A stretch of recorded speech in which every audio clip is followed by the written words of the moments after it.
I'd like to take this chance to apologize to absolutely nobody. It's time! It's Sunday, August 21st, 2022. This is the Church of MMA podcast. My name is Tabor Cragen. My name is Mason Knight. This is episode 133, UFC 278 recap. No preview show this week, but we do have some MMA news and fight announcements to discuss. But before we do all that, Tabor, where do we begin? With the social media accounts, Mason, Twitter, Facebook, Instagram, and TikTok, all the same at the Church of MMA. Guys, if you aren't following us already, make sure you go and do it. We're posting funny memes, shorts, and TikToks every single day. Make sure you hit us up over there. Also, guys, we do have a YouTube membership section. $3 a month gives you exclusive content, vlogs, other things like that. Second Service Podcast gives you an exclusive font in the chat for your name, gives you a badge by your name.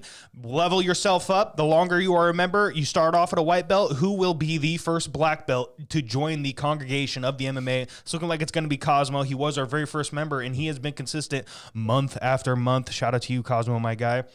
Shout out to Teron Brown. He says, "What's up, bros? What's up, Teron? What's up, Teron? What do you think about that card last night, man? Let us know down in the chats." Guys, if you're watching here on YouTube, make sure you're subscribed. Make sure you smash that like button. And if you could do all of that, guys, share this live stream on your social media accounts, man. Let's grow the congregation. Let's get more viewers. Let's push that algorithm up. And if you see our shorts, we're dropping a lot of shorts on the channel. Some of them have been doing very well, guys. If you see our shorts, you know, I don't know if you watch shorts or not, but Smash that like button. Smash the like button. And if you have the bell notification on, you will get notified every single time we drop a new video or a new short. Make sure you guys share those on your social media accounts as well. That really helps us out, and we appreciate the fuck out of each and every single thing you guys do. Yeah, and if we can continue to grow our memberships and keep getting people to join for $2.99 a month, guys, we would love, I mean, the absolute dream of this podcast is to be able to do this 4 or 5 times a week, just go live every day and just talk MMA. Because, I mean, me, Tabor, and Devin, we can do it every single day. We do hypotheticals one day, MMA news another day.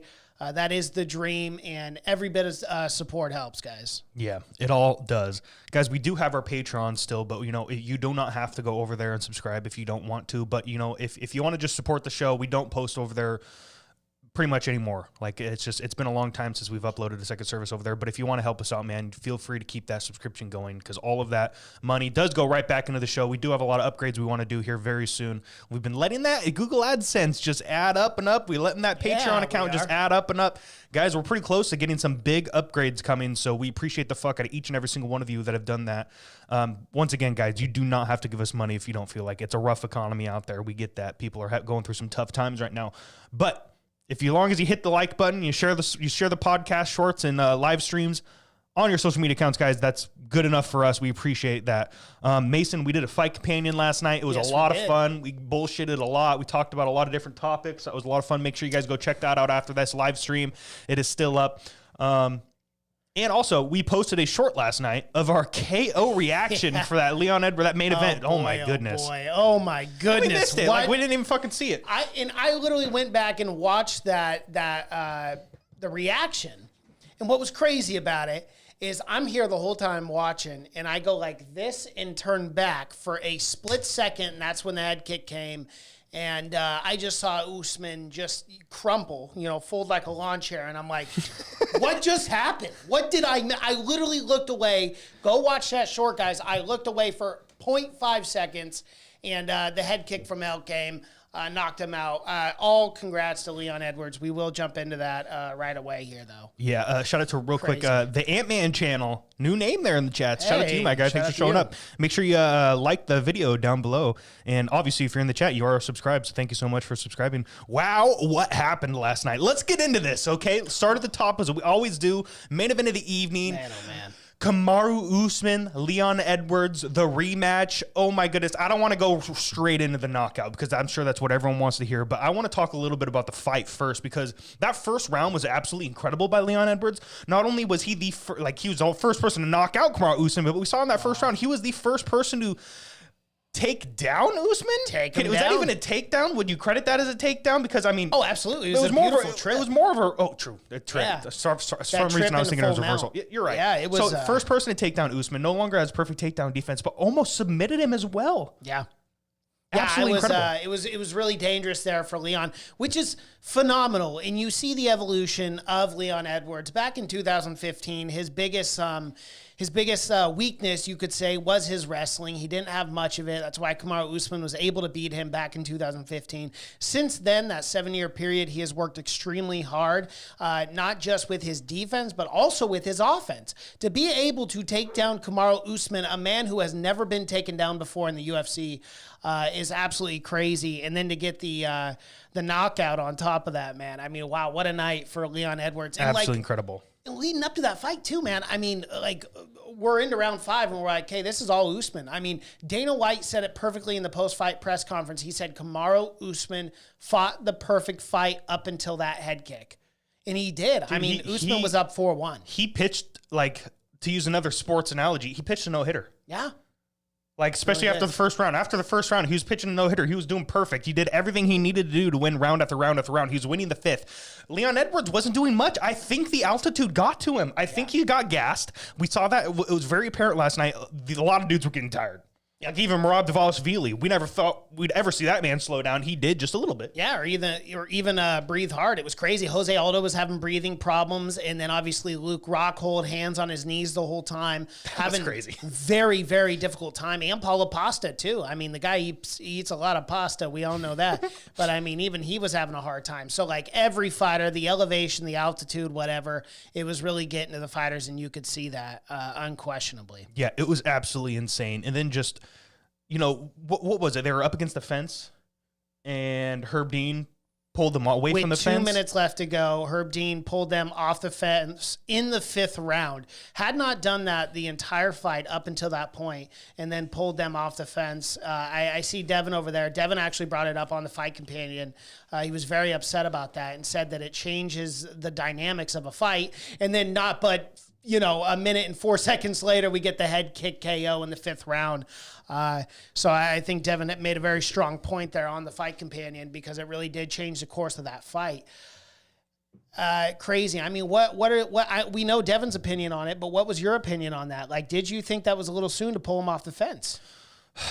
To be honest, I need to go back and rewatch it. I haven't done that yet. I got to rewatch the whole fight before I could really give a full fleshed out opinion on that. I like it when they pull them apart when there's nothing happening on the ground. Sometimes it is too soon. Sometimes you got to let guys work. I mean, Herb Dean's historically been the man to let someone work in that good position. Yeah. I mean, he did. There was that one time Leon got up to his feet because he grabbed the fence, and then Herb Dean immediately saw that, put them back down on the ground. Leon did end up getting back up, so credit to him for having beautiful takedown defense. Again, able to get back to his feet damn near every time. That's another thing we have to talk about. Though it was very dominant from Kamaru Usman all the way leading up to the knockout, as I'll say before. But one really impressive thing about Leon Edwards, in that first matchup in 2015, Leon could not get up against Kamaru Usman. But this fight was completely different. When Usman did take him down, majority of the time, Leon Edwards would get back to his feet within 30 seconds. Which is crazy. That just really goes to show you how much Leon Edwards worked on his ground game. And then, obviously with the elevation, the added thing there, hats off to Leon Edwards, man. Did you guys see the phone call he made with his mom? It was really cool. In the back room, he was like, "Mom, I told you I was going to do it." It was just, it was really cool, man. I've just really, enjoyed this win for Leon Edwards. I was one of those fans, one of those guys saying that he deserved this a few years ago, and to win now 11 straight in the welterweight division and to beat the pound for pound best fighter in the UFC, Kamaru Usman. I think now Alexander Volkanovski gets that pound for pound unquestionably without a doubt, loss yes. here. Without a doubt. But still, Kamaru Usman, one of the best to do it, future Hall of Famer, no doubt. And we got to talk about this. Obviously, Leon Edwards was a little bit in the post-fight. He said, I finished him, so, we'll see what happens. He was very kind of wishy-washy on the immediate rematch. But we're 1-1 here, and Kamaru Usman has been a very dominant champion for 4 years now? Mm-hmm. Didn't he beat Woodley back in 2018, I believe? I think it was 2019. 2019? Okay, remember. so he's been a champ for 3 or 4 years now, with multiple title defenses. I believe, and I'm not just saying this because I'm a huge Kamaru Usman fan, I'm saying this because you have to look at the track record, 15 straight and everything else. I think Kamaru Usman, I think we can all sit here and agree that Kamaru Usman deserves the immediate rematch. Absolutely not. He does not. He got flatlined. No, I'm just joking. And not only that, but No, was he does, up dude. He does. 4-1 on the judges' I know. scorecard, too. He was actually, he wasn't even 1 minute. He was 56 seconds away from a clear unanimous decision victory. But, hats off to Rocky. I mean, it's so cool, man. That's literally literal his Rocky nickname. story. It was a Rocky story right out of a friggin' movie, dude. Like, are you kidding me or what? Who you think you're dealing with here, huh? I mean, goodness gracious. It was absolutely incredible. I mean, the story, everything coming into that fight, the build-up, the significance. Like, in terms of significance, that was knockout of the year, dude. Oh, absolutely. Like, I know we talked about it a little bit last night. We have incredible knockouts on the year. You got the Johnny Walker KO when he got knocked out by Hill. You got the Tony Ferguson getting knocked out by Michael Chandler. Absolutely incredible, scary knockout. Yeah. But I don't know, in terms of significance, that's my knockout of the year. Like, how insane is that to be down 4 rounds on the scorecard and with 60 seconds left because he got brought back to his feet the next strike he threw, and he set it up beautifully. Blocked it with the left hand. Kamaru didn't even see it coming. The second he saw a kick coming, he ducked down thinking it was a body kick, and it was perfectly placed. Beautiful knockout, man. Yeah, It's like the most textbook knockout you can get with a head kick like that. And this is now 2 fights this year, title fights, mind you, where we have a knockout of the year and I believe a submission of the year. You look at Glover Teixeira versus Jerry Prochazka. Glover was 1 minute away from winning that fight. Another one that was probably 5-0, 4-1. Right, exactly. And then you have the same thing happen to Kamaru Usman here, a 4-1 situation, and just loses in the last minute of the fight. But yeah, I definitely got to see this rematch, man, because Kamaru was winning that fight. It is what it is. Leon Edwards went out there and got the Cinderella story knockout, which was awesome. This is why we love this sport, man. You just never know. You never know. I mean, we wrote it off. We were like, the fight's over. The fight's over. I mean, we weren't even paying attention that much. We're like, okay, he's just going to dominate him again. It's over. Not the most exciting. We literally in the short we posted, we're like, Devin goes, Dana, I want my money back. And then immediately he gets knocked out. Well, you watch the first little part of that, and I'm like, not the most entertaining. And I'm like, what is going on? I look up, and Kamaru's like taking a nap. And I'm like, what's going on here, man? It's just absolutely crazy. So much fun. What a main event. Shout out to Leon Edwards. Crazy. I can't Crazy wait. story, dude. 11 in a row. Let's talk about the rematch before we move on. Quick shout out to the chats. And I'm glad y'all posted the short reaction because I had to get off the companion last night. TV froze up during the main event. Had to switch the phone. Yeah, so I'm glad he got to see that. Yeah, it was a lot of fun. See that. Tehran said, I believe Usman gets an immediate rematch and then beats Leon Edwards. Okay. And W, I think Leon finishes him quicker in the trilogy. It'll be on his home turf, and he's going to have a whole new level of confidence. And those kind of KOs change fighters. Very true. The Ant-Man channel. Leon Edwards should defend in England, either O2 Arena or Wembley. This would break records in a rematch. So Leon Edwards has gone on the record multiple times. He says he wants to do it in Wembley. I think after he saw Tyson Fury there, he says he wants to sell out that arena. So I think Wembley is probably more so than the O2 Arena at this point. That could be like one of the biggest cards of the year because you could do. Go ahead. Oh no, go ahead. Well, you could do Leon Edwards, Kamaru Usman 2 or 3 for the main event. Co-main, you could do Tom Aspinall versus fucking anybody. Fight after that, Paddy Pimblett versus anybody. Darren Till versus anybody. Bro, that card would be stacked. That card would be absolutely incredible. And the trilogy in England is going to be huge. The crowd will be insane. Do they do this at Wembley Stadium? Because Dana historically has come out and said that he doesn't really like doing stadium matchups. Says it's very hard to sell. They did do the one with Israel Adesanya and Whitaker, I believe in Sydney, Australia, right? Yeah, it was Australia or New Zealand. So that was the last time we got one. That was, I think, 2019. I think if you build that card, you properly plan it out. I mean, dude, Leon Edwards right now, catapulted. Now he has been on our radar obviously for years because like we keep up with this sport. But if the casuals did not know, oh, now you know. I mean, Kamaru Usman was a dominant champion, and for Leon Edwards to go out there and do that, absolutely phenomenal. 11-fight win streak. He's finally going to get the shine that he deserves. I think that trilogy sells. I mean, you've got 1-1. You got, obviously, the 5th-round KO. There's so much promotion behind that. As you just said, you throw Patty the Batty on that card. You throw Molly Meatball McCann on the card. You throw Darren Till on the card against anyone. I mean, that card's going to be huge. Massive. I think they could fill Wembley Stadium out. No problems asked, man. I think they would sell out. I really do. I think that's a massive card, massive matchup. Let's talk about this, though. Who do we think will win in this trilogy matchup? I do know Ant W said that KOs change fighters. And depending on what fighter it is, I would agree with that. It's interesting. I think me, in trying to put biases aside, what we saw from Kamaru Usman was essentially almost the perfect fight over the course of 5 rounds, as Dana White mentioned. I think when they do this trilogy matchup, obviously Kamaru is going to really work on that wrestling more. And, I think, I don't want to say lazy, because who am I to say lazy, but I think Kamaru kind of just took his foot off the gas in that 5th round a little bit and just wasn't as careful as he probably should have been, knowing that, there was 1 minute left in the fight. I don't think Usman makes that mistake again. And you saw what he tweeted, right? I think I didn't see what he tweeted, but I think he's just going to come out and chain takedowns. But what did he tweet? Yeah. So he said, man, this is why I love this sport.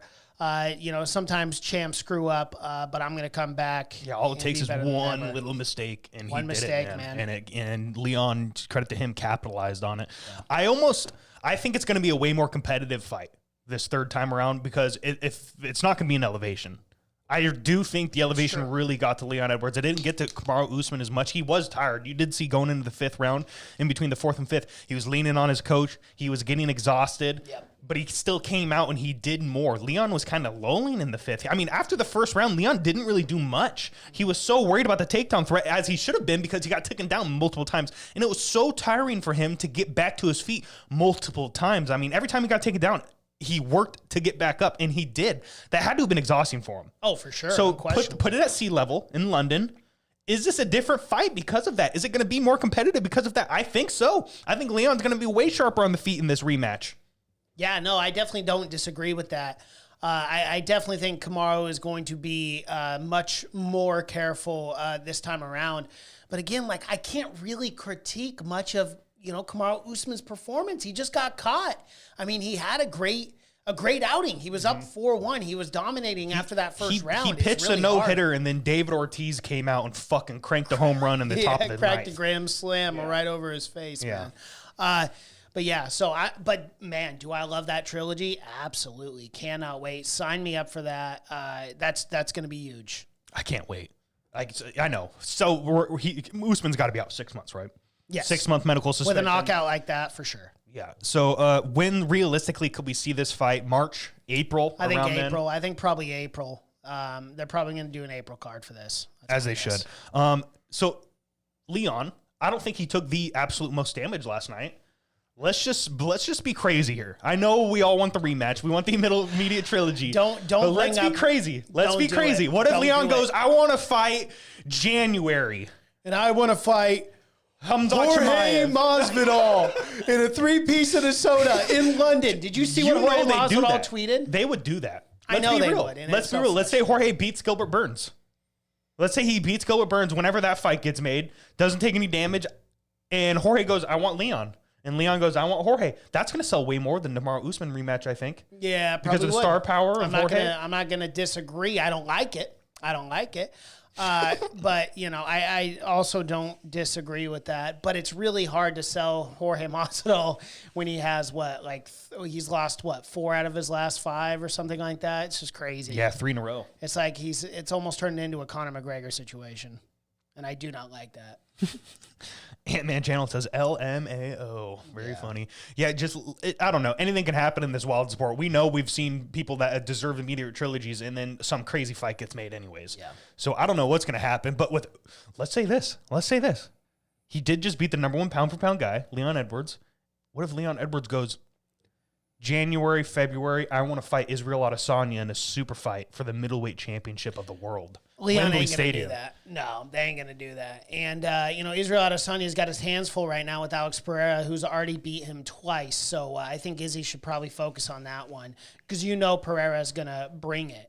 To Izzy. He's going to be completely different than all these other guys that Izzy has faced in that sense. Pereira's not scared. He's already beaten him twice. He's going to bring the fight to Izzy, and I cannot wait for that. So we'll see if Izzy can get past that. Leon can get past Kamaru again. Sure, let's do it. But until then, I think it's a little too early. That might be the only way we get a super fight that way. You know, because Usman has come out and said he's not going to fight Izzy. They're just they're brothers and this and that. And Izzy won't be champ next year. Hot take. Wow. Honestly, I don't disagree. I mean, I'm not going to write Izzy off in that fight, but I think it's going to be the most competitive fight Izzy has ever had in the UFC. And W says now that Leon gets pay-per-view points, he has 3 huge paydays lined up. Trilogy with Usman, Jorge fight, and eventual Hamzat fight in Abu Dhabi. If he can hold that belt, he can make a lot of money. Absolutely. Yeah, unquestionably. I mean, you go out there and you beat Kamaru Usman again. I mean, you're 2-1. You're solidified as the champ, the welterweight champ. And then you got the Jorge Masvidal 3-piece in Minnesota. What happened in London back in 2019, 2020, whenever it was. And then obviously the Hamzat Chimaev fight. I mean, there's a lot of money to be made for Leon Edwards. And, we saw this historically in Jorge Masvidal's career, where he did not become a mega superstar until much later in his career. Mm-hmm. If Leon Edwards can get past Usman, Chimaev, and Jorge Masvidal, I mean, he becomes a massive superstar.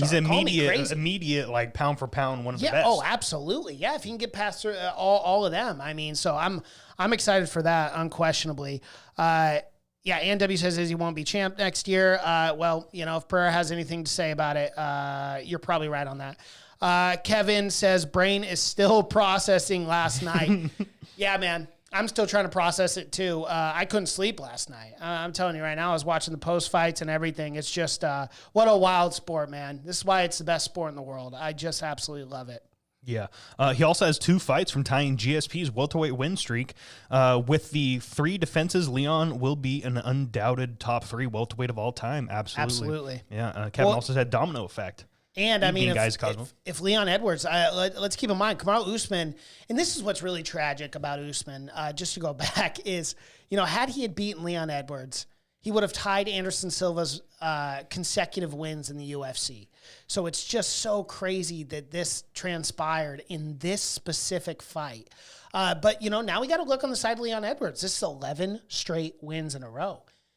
He's only 4 fights away from tying Anderson Silva's record.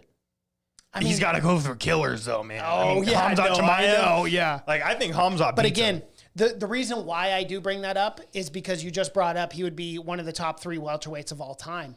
If he's able to get through that killer list, beat Usman again, beat Hamzat, beat Jorge, and then tie Anderson Silva's record. Beats Colby. Dude, you're talking about one of the greatest welterweights of all time at this point. I mean, that's a lot to get through, and I'm pump the brakes, Mace. I know, guys. But, man, if he can do that, I mean, we might be able to watch greatness again.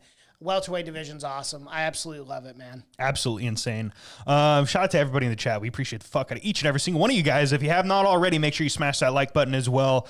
Real quick, Ant W. John has a real record, 22 UFC fights, no losses. Screw a DQ. Well, yeah, tell Matt Hamill that. No, I'm just joking. I remember watching that fight live many, many, many years ago and being like, this is so dumb. Just that illegal 12-6 elbow. Yeah. I mean, John really does have the streak. We all know it. But he was beating the piss out of that poor man up until that point. Yeah. It is what it is. Guys, we did not put any church coin on the line last night, so we are going to skip our church coin bets. Sorry. But, I would have bet for Usman, so there you go. Yeah, I would have bet for Usman, too, so it is what it is there. We will be starting the church coin up again next week. We do not have a preview show this week because there is no fight next weekend. But next Sunday for episode 134, we will be starting over at Church Coin. So, guys, we're going to pick a member. We need a member. So, if you're a member down below, you can bet alongside of us for probably 3 or 4 weeks to get the Church Coin Championship. It's just been me and Mason. Cosmo, you've tried several times now, my guy, and it just hasn't happened. If you want to do it again, it's cool. Hit us up, bro. But if there's any other members that would like to bet alongside of us for this beautiful Church Coin Championship belt right in front of me, because I am now the new and defending Church Coin champion. Yes, I know. Congratulations. I did not have a very good defense at all. He almost went bankrupt pretty quick. Yeah, no, I did. It was one of the worst outings of my life. It was bad, not good. It is what it is.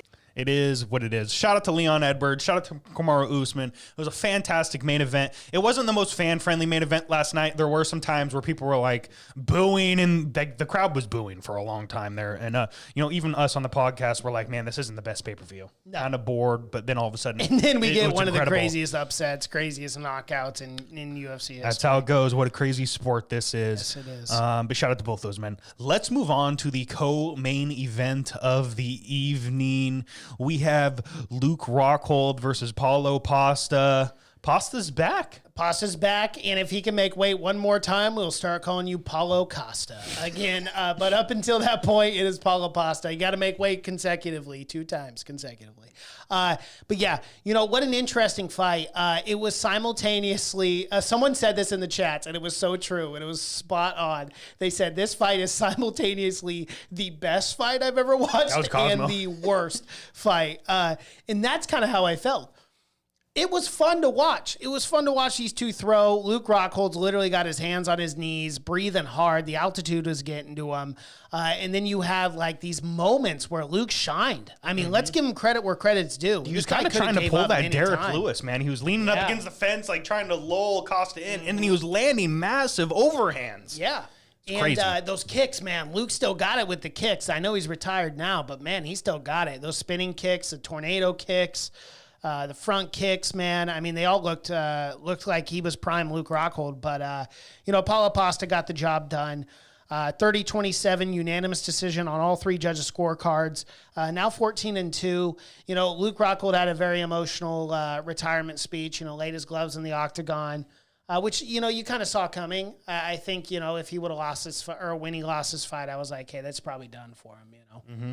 And shout out to Luke Rockhold. I know he's retired. I know he's done. But if he did come back, I do think he'd be competitive still in this division. I mean, he was very competitive against one of the top guys in Paulo Pasta. Yeah. With all due respect to Luke Rockhold, a lot of people were just saying he was done. His chin's finished. He took massive shots last night and didn't get finished, man. Yeah. He was close there. It was close there for a minute. I thought he almost was done there in the first round, but he worked through that adversity and kept on firing and had Paulo Pasta hurt multiple times in that fight.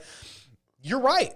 There were times where I was like, man, let's just go to war. Like, come on, boys. They're both exhausted. Neither of them can't even lift their arms up damn near. Yeah. But it was entertaining. So I got to bring this chat up. This is one of the funniest chats I've seen in a while. And W says, it's ironic how a fight between 2 most handsome guys in the UFC was bloody as hell, but ended with a mounted makeout session. Okay, let's talk about that. For the ladies. Let's talk about that. Yeah, that's one that was for the ladies or the dudes out there, whatever. But, oh my goodness.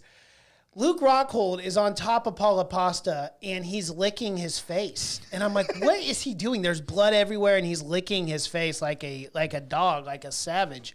I thought that was the strangest occurrence I've ever seen in the UFC. Luke Rockhold's a weird guy. There's no doubt about it. Yeah. But, yeah, it was a fun fight, man, overall. It was fun. It was a good time. And the ending made it all worth it. Yeah. Dude, I mean... his nose is broken or something. Like, his nose was bleeding bad. And he just starts rubbing the blood all over his face. All over his face and then licking the blood off his face. It was some weird, I don't know. It was making me feel uncomfortable. Yeah, that's for sure. Cosmo, Luke had more power than I thought. I thought he had left. Those body kicks, even the tornado one, were great. Yeah. His kicks have always been fantastic. That question mark kick, he threw it a couple times last night. He didn't land any of them, but they're so fast. Yeah, they are. His kicks are incredible. They're powerful. He's without a doubt one of the greatest middleweights ever. It's just the problem is he's lost 4 in a row now. Yeah. That's the unfortunate part. But again, we do have to give him props, as you said before. Like, Paulo Pasta is one of the best in this division. Only fought killers. Yeah. And didn't get finished by Paulo Pasta, and a lot of people have, A lot of people gone to sleep, so it is what it is. Yeah, Cosmo, it seemed like Luke was 1 or 2 punches away from going out several times, but Costa didn't want to end it for some reason. Yeah, that was strange. There was times Costa could have gone for the finish and didn't. Yeah, you absolutely could have ruined my parlay too. Thanks a lot, Pasta. You could have tried a little harder, but it is what it is. Yeah. So shout out to Luke Rockhold. He is retired now, so we probably won't see him anytime soon. If he does decide to come back, cool. But let's just do like big money fights for him. Like let's just do like exciting ones for the fans. That's kind of what this was really. But shout out to him. Incredible career. Will go down as one of the best middleweights. I mean, people forget how good Luke Rockhold was, especially when he got the belt. Crushing, dude. Had some of the best top pressure we've ever seen. Jiu-jitsu was fucking fantastic. Some of the best kicks we've seen in a long time. Very powerful, big fighter. So shout out to him. No disrespect here from me for him. No, he had a great career. A fantastic career. Yeah. Fantastic career. And let's shout out to Paulo Pasta. I know we give him a lot of shit, but you know what? It was a good fight. And he is back. He did fight out his contract. Dana did say last night that they're going to try everything they can to re-sign him. Is he going to ask for too much money? Is he going to move on to another organization?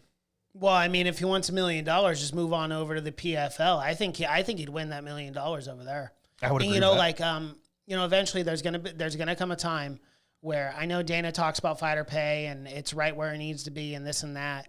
But, you know, you just saw Shane Burgos, and I know it's kind of MMA news, but it is what it is. I'm just going to bring it up now. You saw Shane Burgos go over to PFL in hopes to win $1 million. I think you're going to see more fighters do that. I mean, that is such a tempting offer.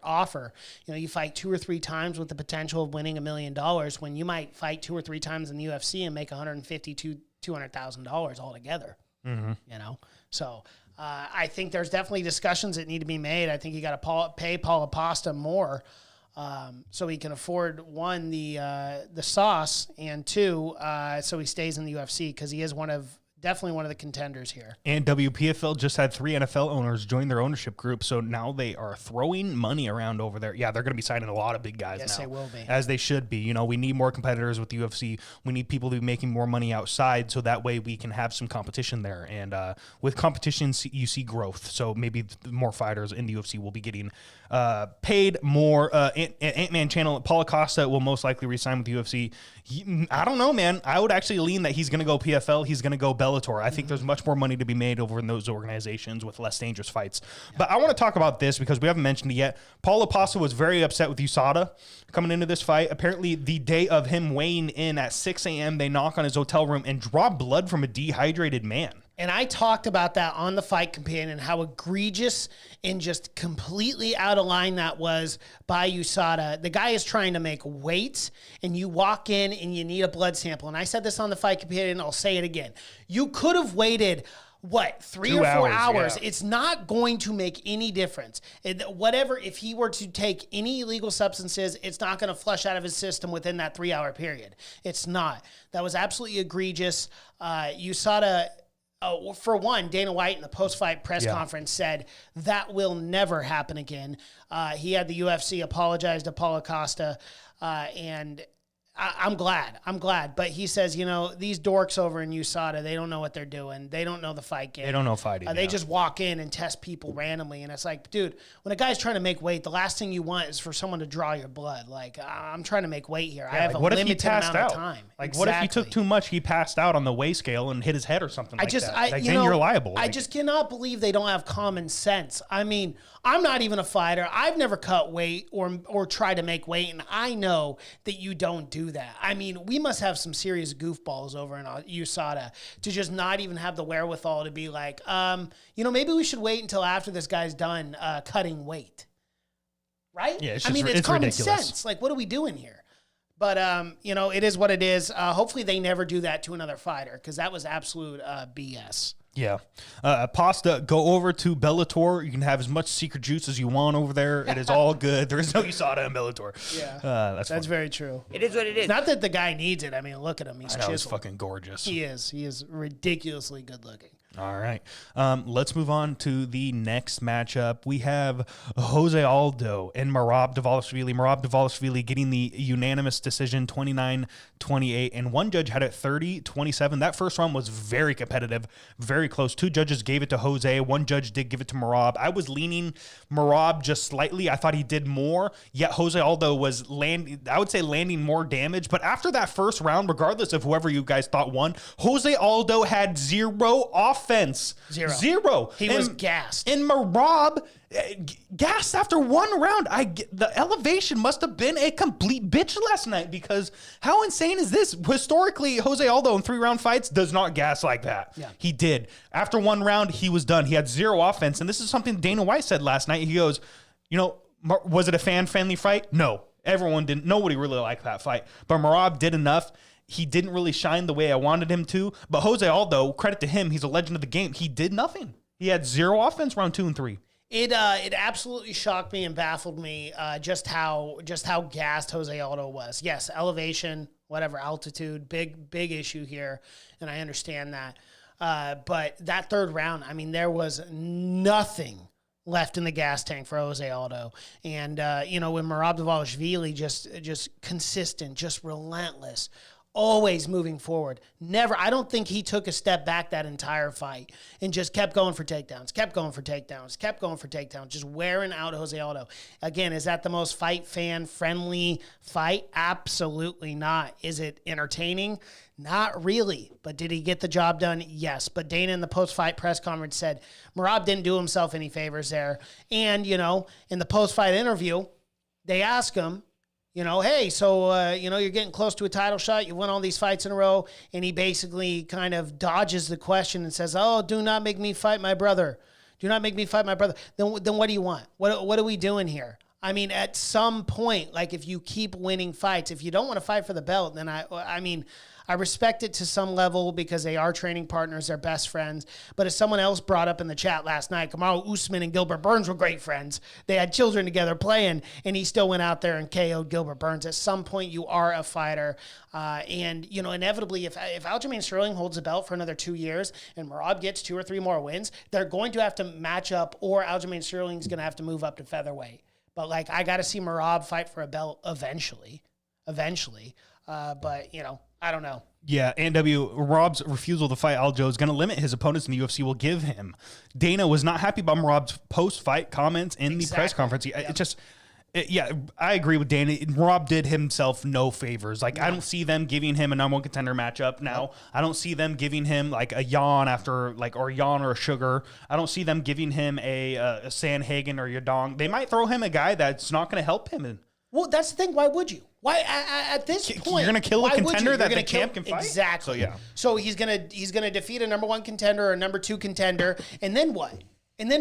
You're just not going to fight for a belt? So it's he's doing himself no favors here. He needs to just, if he doesn't want to fight Aljo, maybe not say that publicly and just say, hey, we'll see. You will see, I know they're best friends. I know it sucks, but it's you guys are in the same division, in the same organization, and, eventually it's going to have to happen. And they probably fight every day in training. Of course they do. Yeah. So, I mean, I get it, And I get it. I respect it. No one wants to change camps. I mean, Aljo did change camps. He went and did that first title fight camp in Vegas. Didn't work out for him, but he still ended up getting the belt. Then he went back for the rematch with Jan to Sarah BJJ. Mm-hmm. He fixed that relationship. We all know the beef that was between him and Matt Serra. He totally did Matt Serra super dirty in that first title fight. Essentially told him he didn't want him in his corner. He didn't even want him there. And Matt Serra was getting ready to fly. And then 2 days before he was about to fly out, he finds out, okay, I'm not in the corner now. Yeah, that's brutal. So he really did him dirty there. Matt Serra's finally back training, and he's in the corner again with these guys. If they wanted to, if the UFC went, hey, here's a shit ton of money. You guys need to fight each other. Merab's a number 1 contender. You guys need to fight. If you don't fight, fuck off, both of you. If that's the case, why couldn't Aljo just go to Vegas? Get back with that team you had in Vegas. They already have chemistry with them. Go train over there. Merab could stay with his guys. It's just, I think there's just too much brotherly love there. Like you said it already. Kamaru Usman and Gilbert Burns, the same thing happened. Kamaru Usman moved camps for that fight, and he stayed with Trevor Whitman since then. So, I don't know. And I think something's going to have to happen. The UFC might have to pressure these two. Well, yeah, and unfortunately, At the end of the day, it is the fight game. And you're in the same organization. You know, the Ant-Man channel says, you know, Kane and DC didn't compete against each other because they were friends. Yeah, but they were in different divisions at least. Yeah, at the time, yeah, they were. And, you know, eventually you're just going to have to fight each other, or Merab's just going to have to sit in the wings forever. He's going to have to sit in the wings until take on Aljo loses or until Aljo moves up. But let's say TJ Dillashaw beats Aljo. Merab, then, you know, Jan and Sugar, whoever wins that fight gets a shot. TJ beats them, or who cares? Who gives a fuck who the champion is? Merab gets another fight. Let's say Merab wins the belt. Then what? Aljo goes out, gets a number one contender fight. It's the same situation over again. Exactly. And I'll be honest here. I think Aljo needs to move up. Well, yeah. I think Aljo can move up, but I think if the roles were reversed, I think Aljo might take that fight much more than Merab. I think Merab is more principled in that way, and he's very like Habibish. He's very humble guy. Just like, you know, this is what I do. I am loyal to this person. But I think if Aljo had that opportunity and had not had the belt, I think eventually, inevitably, he would fight Merab, which I wouldn't blame him for. Everyone wants to be a UFC champion. It is the cream of the crop. Like, that's what you fight your whole life for. Those are dreams and aspirations. Of course, go and take it. It sucks that you got to take it from a brother, or one of your closest friends and allies. But you know, it is what it is. Like, this is the fight game. There can only be one. I don't know what's going to happen. Like, let's just name a name for Merab. Who's Merab fighting next? The winner of Corey Sandhagen, Song Yadong. I like that matchup. A lot. You do have TJ Dillashaw fighting Aljamain Sterling next. You do have Petr Yan and Sugar Sean O'Malley fighting. Maybe the winner of that fight can fight Merab. Maybe you got the winner Marlon of Vera Cheeto Vera looking for a fight as well. So it's interesting, but at the same time, you don't want to give Merab these guys because these are guys that could fight Aljo if he keeps the belt. So I know. It's a strange situation. I don't really know what's going to happen here, though. But with all due respect to Merab, I'm a huge fucking fan. I really want to see this guy succeed. I just hope he does something, or honestly, this is going to sound shitty because I like Aljo too, but I kind of hope Aljo loses so we do get to see Merab have that chance. If I'm being honest, I do think TJ will win the belt. I do. I think stylistically, TJ is the Achilles heel to Aljamain Sterling. I would agree with that. I really think I think TJ will win the belt again. Yeah, so let's see what happens. What is that, UFC 280? Right? I believe so. so. Is it? Yeah, that's UFC 280. So it's very soon. Yeah, next couple months.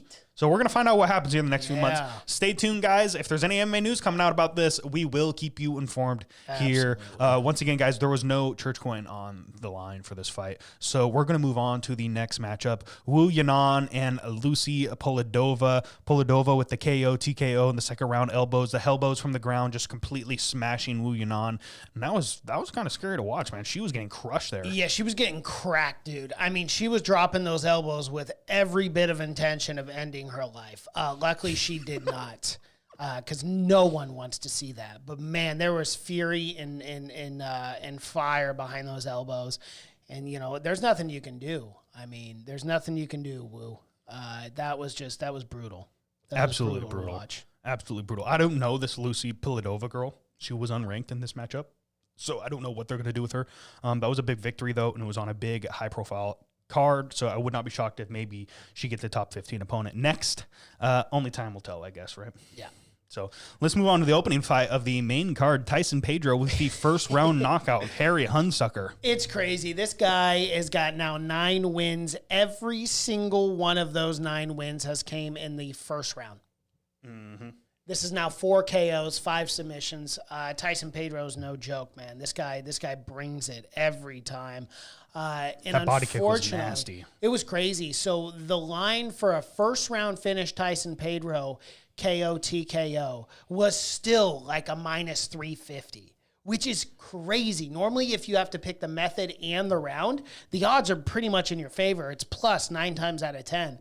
But I mean, Tyson Pedro just so consistently finishes fights in the first round that they still had it as a very heavy favorite. It's just crazy. Absolutely insane. I mean, great performance for the minute that we got it. Yep. Pretty cut and dry there. Yep. I never want to get hit with a body kick like that. No. Good God, no. I mean, you could hear that slap from here. It was absolutely nasty. Cosmo, that body kick was brutal. Damn near took Hunsucker off his feet. Yep. Yeah, he wasn't breathing right or nothing. No. That was a problem. Absolute issue there. Shout out to each and every single one of you guys in the chat. If you haven't already, make sure you smash that like button, okay? And if you are not already subscribed, make sure you do that as well. But let's move on to MMA news now.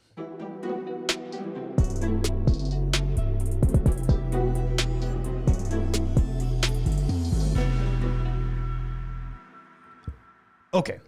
We have a lot of fights that were announced. Yes, we do. We're very excited to talk about these. We're going to start at the most high-profile one. Last night, we were talking on the Fight Companion about how Dana White has been teasing a huge co-main event for UFC 279. It did not get announced until after the fights last night. I didn't even know about this till this morning. I showed up here, and then you guys were talking about it. I was like, what? Well, just shocking. Just completely shocking because Tony Ferguson just got flatlined by Michael Chandler, 2 or 3 months ago? Yeah, about 4 months ago, 3 months ago. I By think the time he fights, it'll be like 4 months off. This is much too soon. And then you're going to take on Li Jingliang, who, 1, is a welterweight, and 2, has finishing power, unquestioned. Yeah, a very big welterweight, and can finish, the best of the best. This guy finishes fights. I don't like this matchup for Tony. I'm not a fan of this. I think it's much too soon that he's coming back. And then to move up a division to a guy who's already a big welterweight, I'm not a fan of this at all. No, they should have done like Tony Jorge. That's a much better fight, in my opinion. Yeah, you could have done that. I would like that much better than this. I don't think this ends well for Tony. Again. I don't think so either.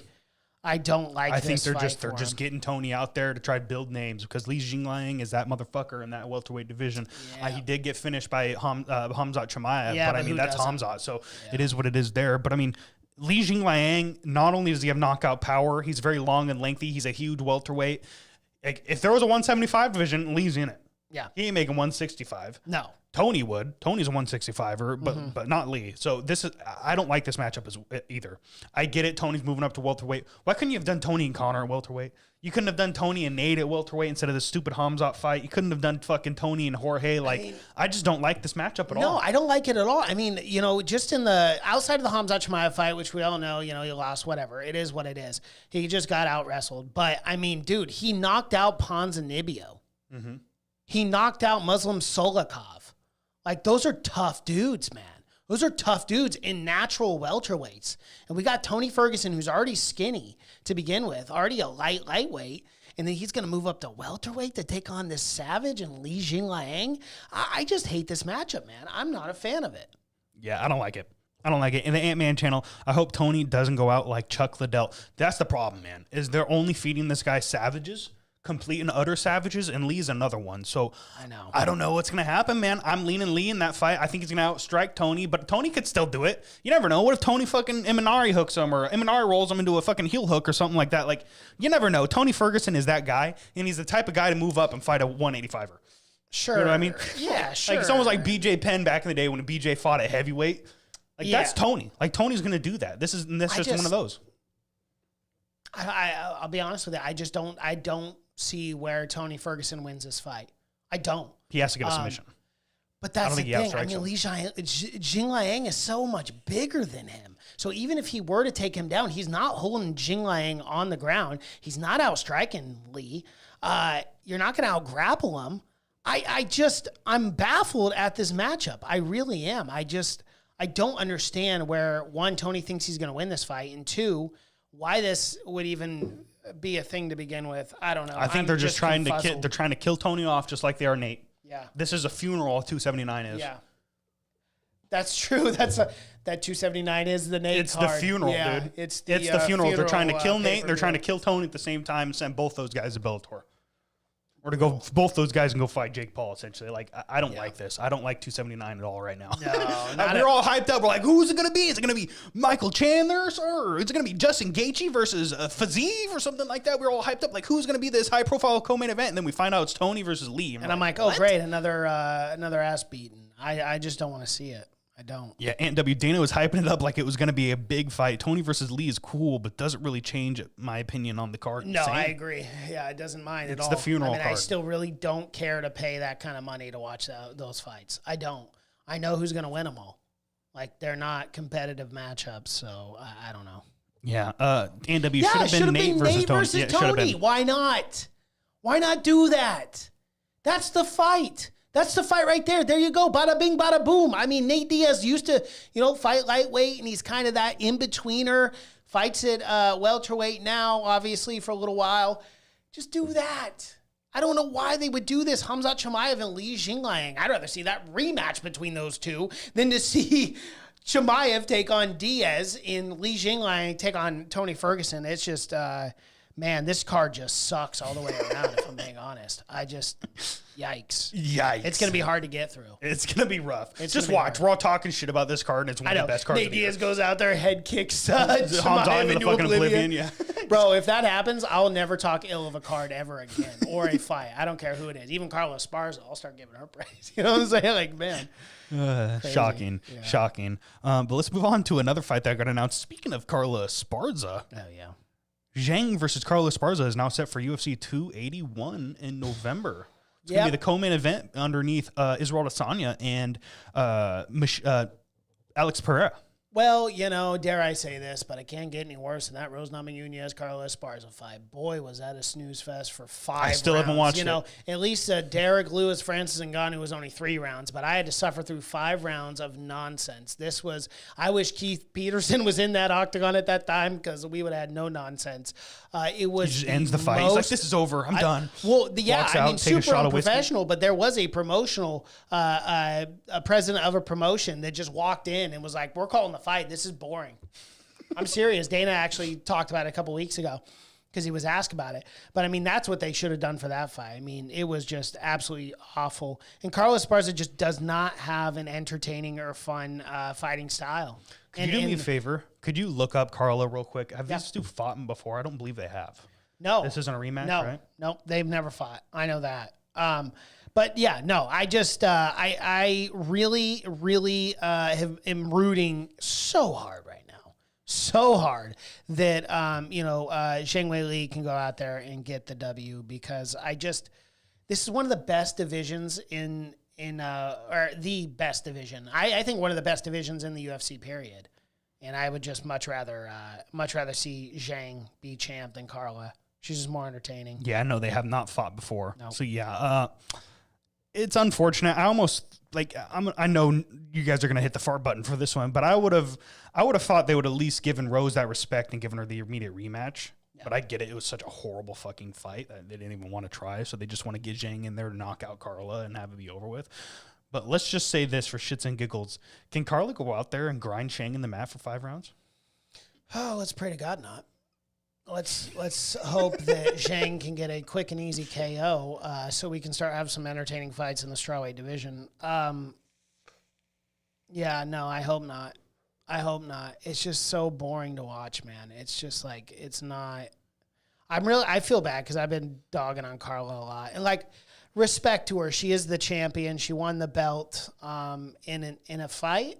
Or in I don't know what that was, but it wasn't even a fight, man. It's just like they were dancing. And Rose, I remember this might have been what killed Rose's chance of getting a rematch. She came out in the press conference and was like, "What do you guys want me to do? Put myself in danger? What? I can't be defensive for once. I won that fight and this and that." And it's like, no, you got to fucking do something, dude. You did nothing. I wish you would just go and suffer through that for a half an hour and watch that fight. Haven't watched it. She did absolutely nothing. Carla did absolutely nothing. She did enough to win. I guess. It was over the course of 5 rounds, and I'm like, who won that fight? And I was paying attention to it, and I'm like, I don't know. Just give it to someone. I don't really even care. So, yeah, of course you're not going to do the rematch. That would be preposterous. Like, why? Why have one of the most boring fights in UFC history, title fights?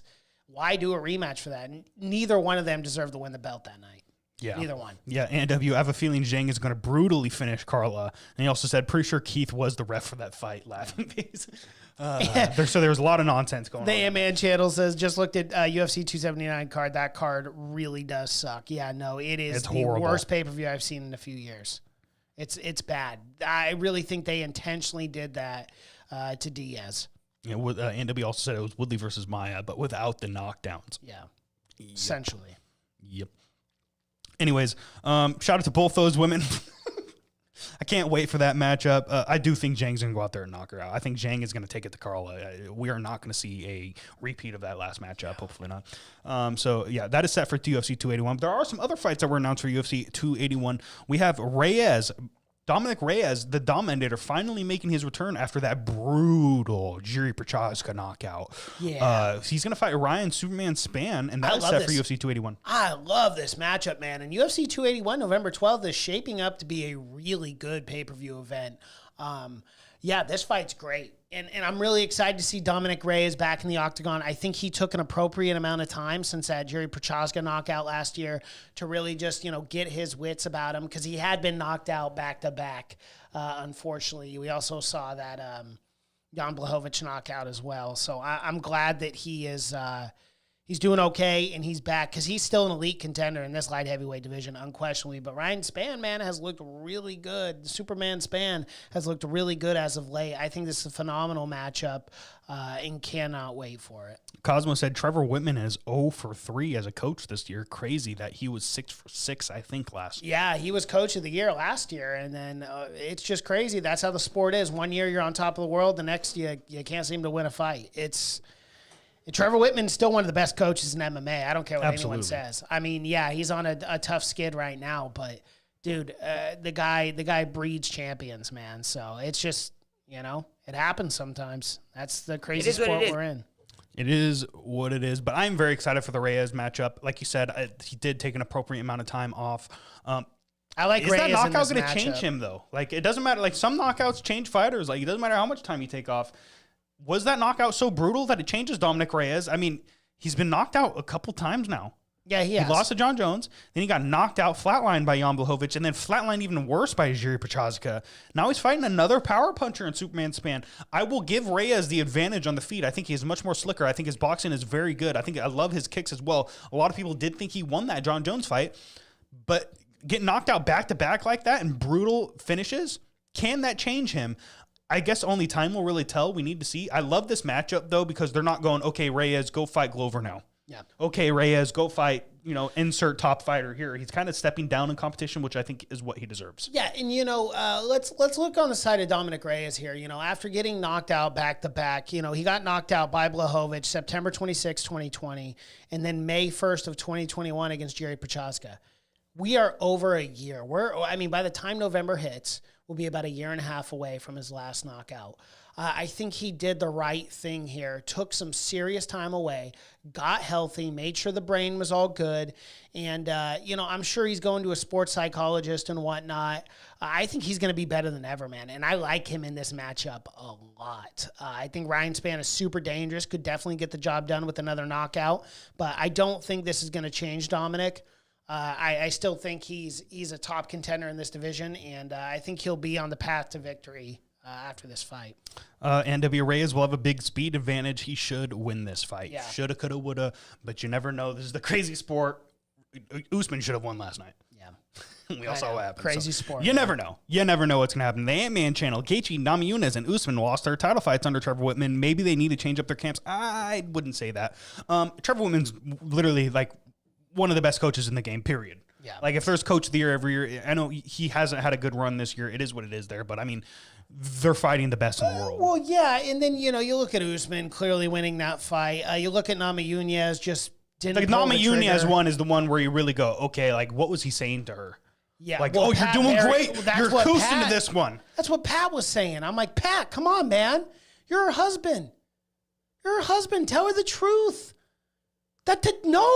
No, tell her she needs to go Namajunas one it. is really the one I would asterisk, because what the fuck was Trevor Whitman and Pat saying to her? Because they needed to be like, what the fuck are you doing? Yeah, Go you out there gotta and get throw in something.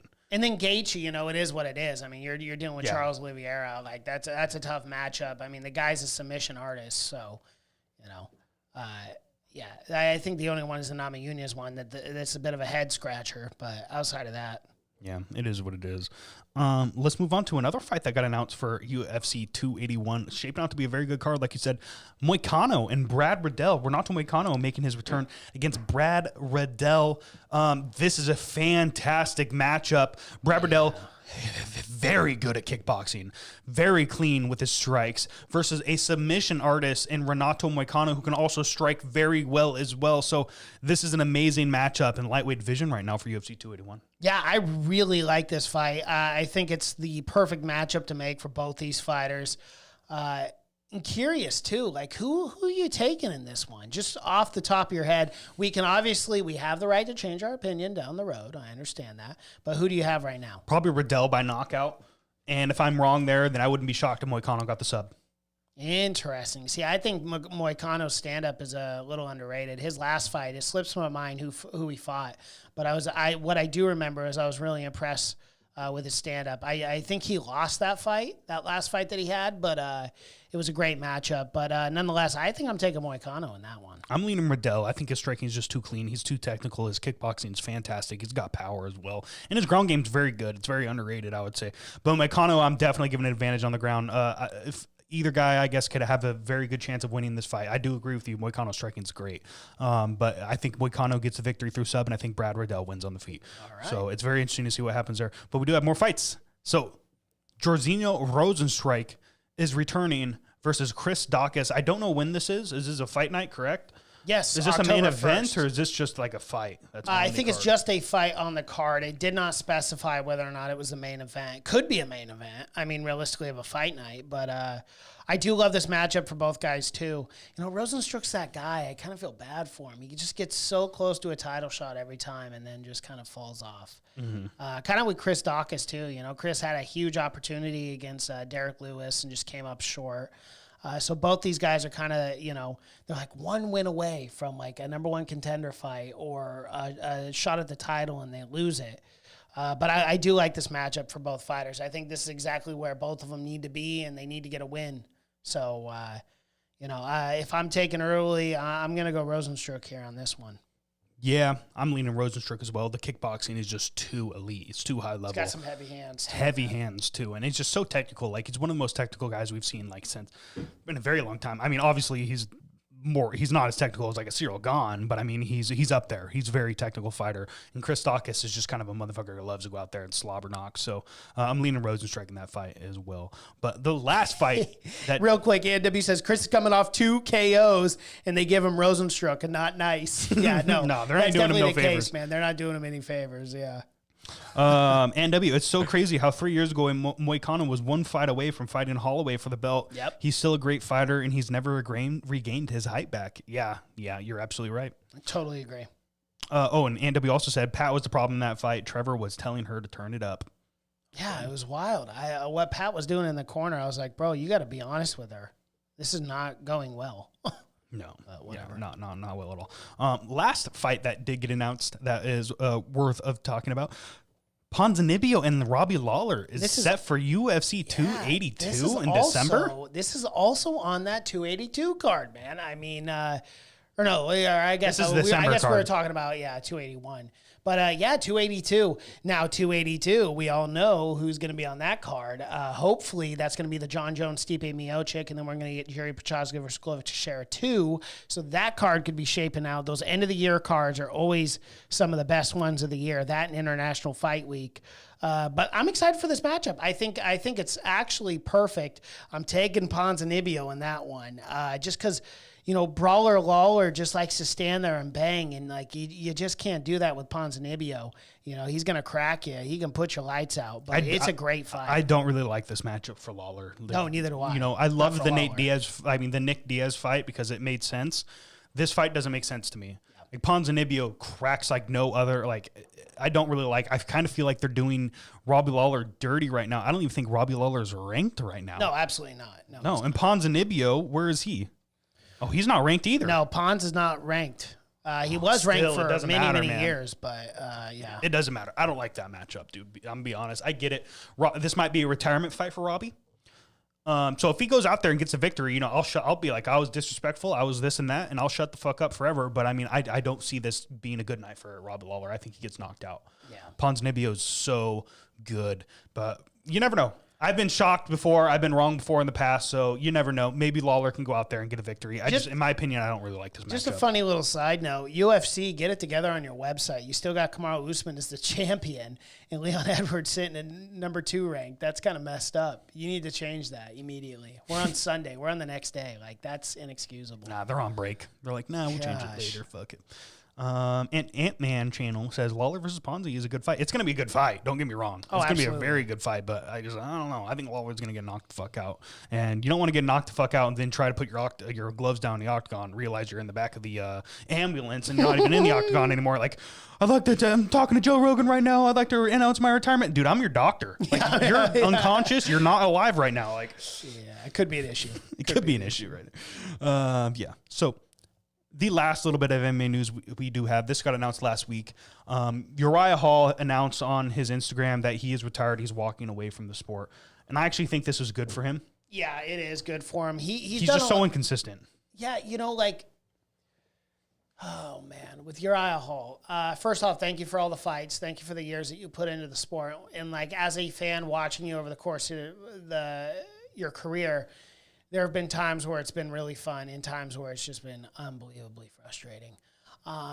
Uriah Hall is one of those guys that never, I think, lived up to what his potential and capabilities were.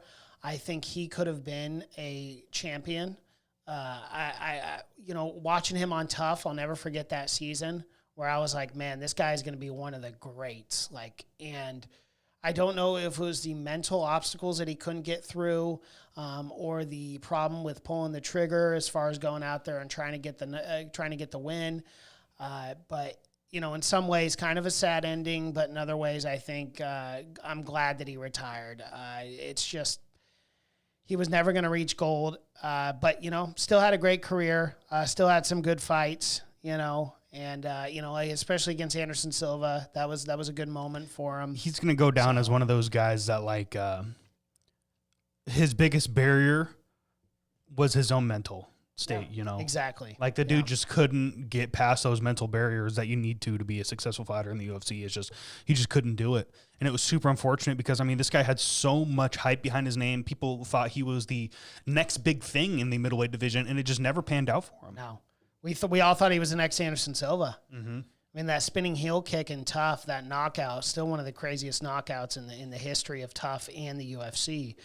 But just never lived up to his full potential. But nonetheless, still a good career. Yeah. Still one to be proud of. Because he did beat a lot of really, really good guys in the UFC, and we give him credit. So shout out to you, Uriah Hall, on a good career, and we wish you the best in your future endeavors. It's been an honor and a privilege to watch you fight. Absolutely. Ant W, he was on a tough season that had Jones and Sonnen as the coaches, and he was the biggest star of the show. His Tough run was special. It was special, man. That'll always go down in history on Tough.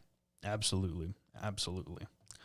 Well, Mason, another one. I got to get that sound bit. Yeah, you do. I'm just slacking. Fucking slacking. Anyways, guys, thank you so much for showing up here tonight. We appreciate the fuck out of each and every single one of you. Obviously, we do not have a preview show today. Usually we would do the preview now, but next week we will be previewing the Gane versus Lewis card. I do not know if we will be going live. We do have full 2 weeks to talk about that. I do not know if we're going to be doing a fight companion. If we do, I will not be in the building. I'm going to be fishing down on the beach for some tuna and salmon. It's going to be a lot of fun there. Guys, if you're still here and you have not already smashed that like button, make sure you do it. Make sure you subscribe down below and hit that bell notification so you are updated every single time we post a video. We're going to post a lot of shorts, okay? There's a lot of crazy shit that happened last night. We're going to be posting shorts of that. We're going to be posting shorts of this episode, clipping up all the MMA news stuff. When you guys see those shorts posted, please hit the like button on those. Please share those on your social media accounts. Share them to your TikTok. I don't care if you just screen record it and throw it up there. I don't care. Anything helps. You guys have free use to use those videos in that case. But every single time you guys do that, it helps grow the channel so much. And, showing is growing, guys. And we appreciate the fuck out of each and every one of you that do that. It helps us out a lot. We also have a membership down below here on YouTube. Guys, $3 a month gives you exclusive content. It gets you into the Church Coin betting competition. Bet alongside of us for this belt. The new series will start next week. Okay, I am now defending Church Coin champion. Take this belt from me. We want a member to finally take it. If a member wins the belt in our series, not only will you be a defending champion, you'll automatically be defending the belt in the next series, but we will post the belt somewhere on this wall right here with your name on it. So you will be an official part of the show that way. Cosmo, if we don't get any new members that want to do it and you would like to, feel free to do it once again, my guy. Guys, we also have a Discord server. The link tree is in the description down below. Hit that link tree, join the Discord. Also gives you a link to every single social media account. Follow us there. Share our content on your own social media accounts. Share it anywhere, guys. It all helps us out a lot. We do still have our Patreon up. We don't really post content on there. We're really pushing this YouTube membership stuff for the exclusive stuff. But if you really want to help out the show, we do have multiple tiers on the Patreon. The upper tiers give you discounts to the Teespring store. Get yourself some church merch. We have t-shirts, sweatshirts, a bunch of different designs, mugs, other paraphernalia. All of those designs are interchangeable on all of the shirts, sweatshirts, mugs, all that kind of stuff. So get whatever you guys want. It's all customizable. Lots of cool stuff. All of that money goes right back into the show, guys. Like we said, we've been letting those accounts build and build. And we're to a point now, you know, with all those super chats and everything that you guys have been giving us, we appreciate the fuck out of all that. We're to a point now where we have enough money saved that we could do some major upgrades, which are coming here very soon.